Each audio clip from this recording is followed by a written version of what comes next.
Друзья, всех приветствую на моем канале, и в этом видео я хочу обсудить периодизацию и цикличность холодовых нагрузок при закаливании. Прежде чем раскроем тему данного видео, дадим определение тому, что же такое является закаливание и моржевание.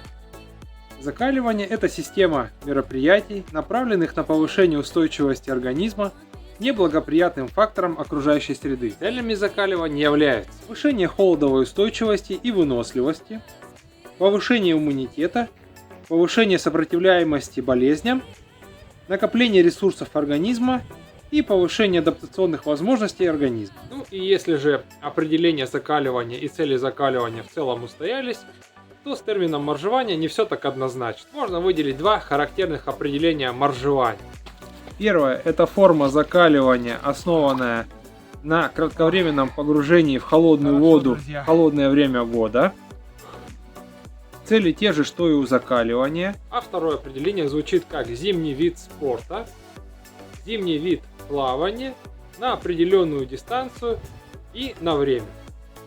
Как можем видеть, второе определение моржевания к оздоровлению никакого отношения не имеет. Это именно вид спорта, и этим видом спорта занимаются профессионалы для достижения спортивных результатов.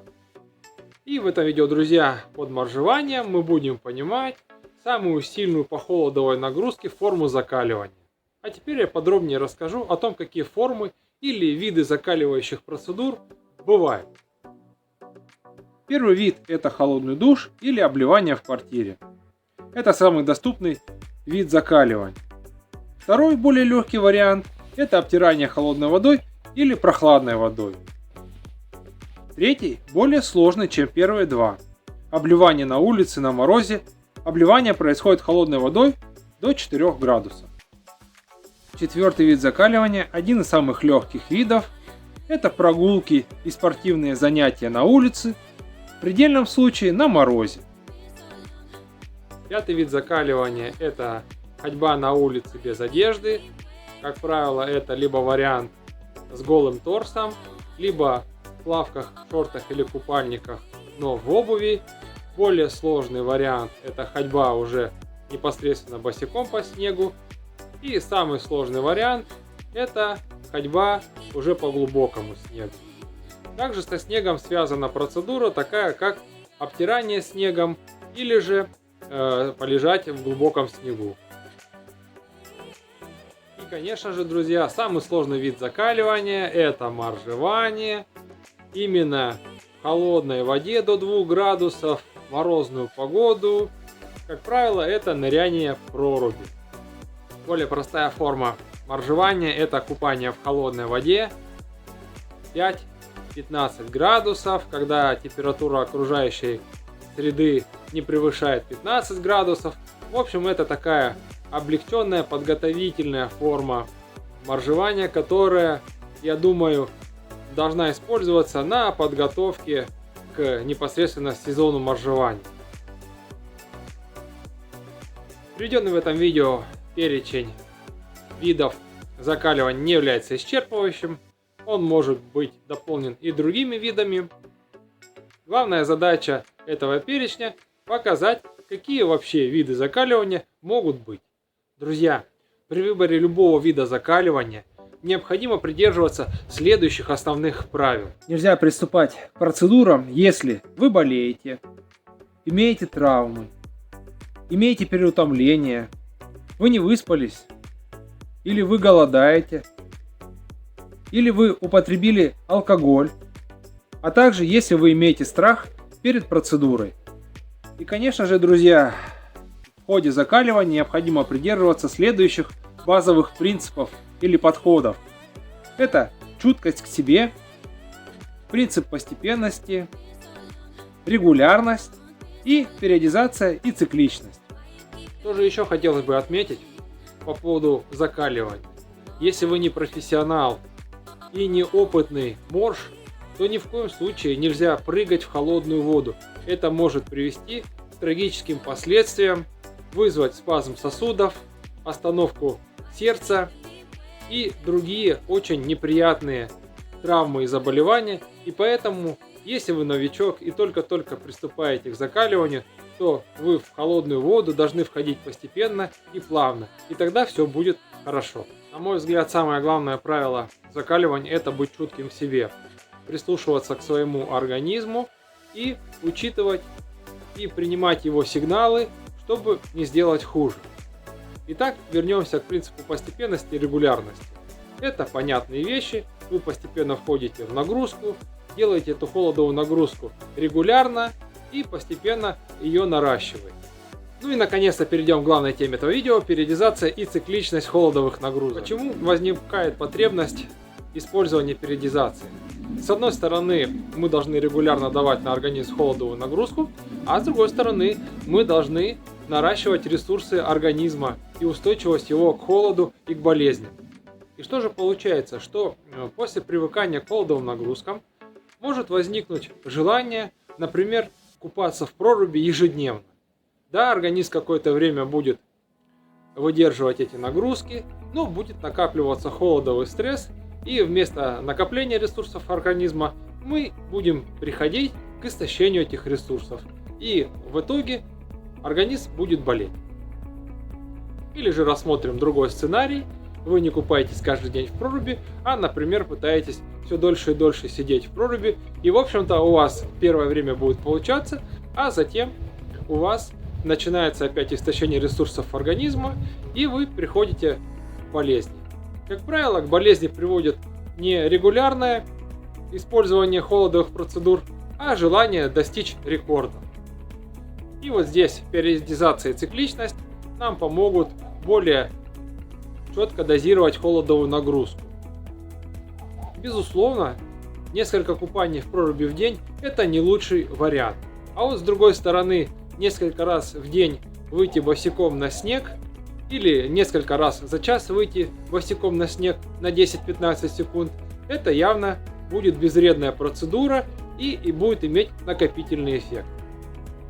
Для новичков оптимальным считается количество погружений в прорубь – это буквально 2-3 раза в неделю. Помимо того, что вы используете сами процедуры, вы еще должны учитывать, в какие погодные условия вы их используете. Одно дело прийти в безветренную солнечную погоду, походить по снегу, а другое дело пойти в минус 40, в ветер, в сильную влажность и окунаться в проруби, и еще при этом ходить и расхаживать босиком по снегу. Вот в такую-то как раз погоду лучше этого не делать. И все же, возвращаясь к теме этого видео, какие же варианты периодизации бывают? Итак, варианты периодизации в первую очередь это смена непосредственно видов закаливающих процедур между собой. Следующее это периодизация длительности закаливающих процедур. Ну и третье это комбинация видов закаливающих процедур друг с другом. Ну, на примере ходьбы по снегу.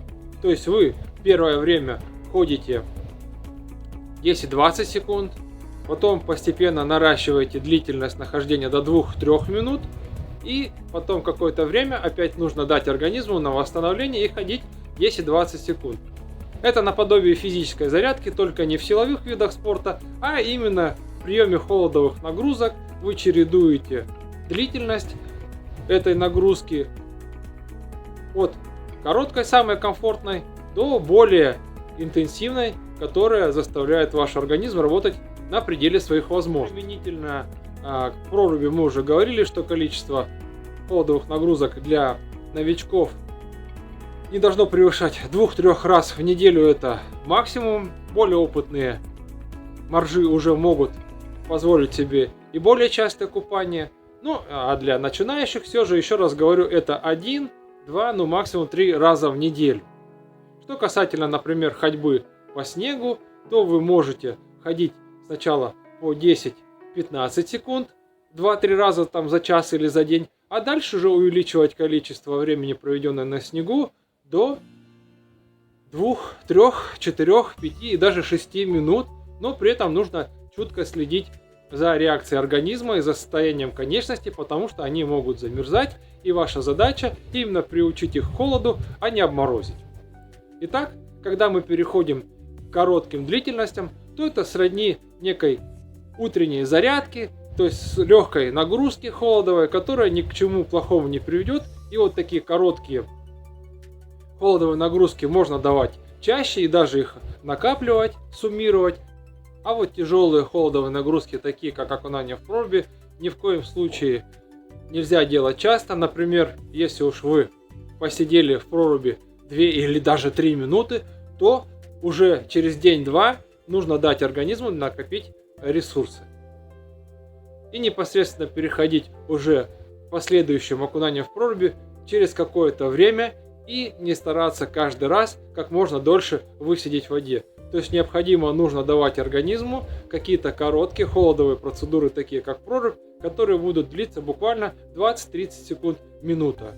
Но не нужно сидеть каждый раз по 5 минут в проруби, ничего хорошего от этого не будет. И теперь мы набираем разные виды холодовой нагрузки, разные виды закаливания и умещаем их в неделю или 2 и формируем цикл таких нагрузок. И теперь продолжаем циклировать эти нагрузки с повышением их количества, если это ходьба по снегу или растирание снегом, в неделю или за раз, и непосредственно увеличение длительности самих нагрузок. И переходя от цикла к циклу, мы делаем более интенсивные циклы с нагрузками, или же наоборот даем более простые восстановительные циклы, при которых организм не подвергается сильным холодовым нагрузкам, а просто мы обеспечиваем регулярность и дозирование холодовых нагрузок. И так меняем циклы от сложных к простым, и тем самым даем возможность организму регулярно получать холодовую нагрузку, а с другой стороны даем время на восстановление организма. Расскажу на своем примере, как я строю циклы холодовых нагрузок. Например, в воскресенье я иду и купаюсь в проруби. Стараюсь, если я дольше сижу в воде, то, соответственно, я не хожу босиком по снегу, я сразу же выхожу, одеваюсь, и обратно уже к машине тоже не хожу, не гуляю по свежему воздуху, а тепло одеваюсь. Если же я кратковременно использую процедуру погружения в воду, то и тогда могу себе позволить пройтись босиком раздетым к речке и вернуться обратно. На следующий день, в понедельник, у меня холодный душ или отдых, в зависимости от самочувствия и состояния организма. Вторник у меня приблизительно то же самое, либо душ, либо отдых. И начиная со среды, я уже, допустим, если я в квартире, то я на балкон выхожу, хожу по снегу. Если у меня есть настроение и я чувствую, что я могу несколько раз выйти на снег, то я выхожу несколько раз на 10, сначала 15 секунд, потом увеличиваю длительность до 2-3 минут. И в этот же день, если есть желание, я хожу в душ. То есть в любом случае я всегда хочу вам сказать, ребята, что все эти холодовые процедуры вы должны делать по самочувствию. Далее в четверг у меня опять же либо я отдыхаю, либо я иду в душ, а в пятницу уже, когда приезжаю на дачу, у меня получается совмещение, например, ходьба босиком по снегу, или более легкая процедура — это чистка снега. То же самое у меня в субботу, и опять в воскресенье я возвращаюсь к тому, что я купаюсь или в проруби, или в холодной реке. И так, цикл за циклом, я меняю или длительность, или количество процедур, и чутко смотрю на реакцию своего организма.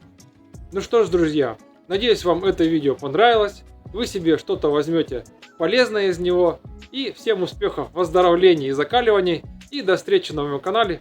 Пока-пока.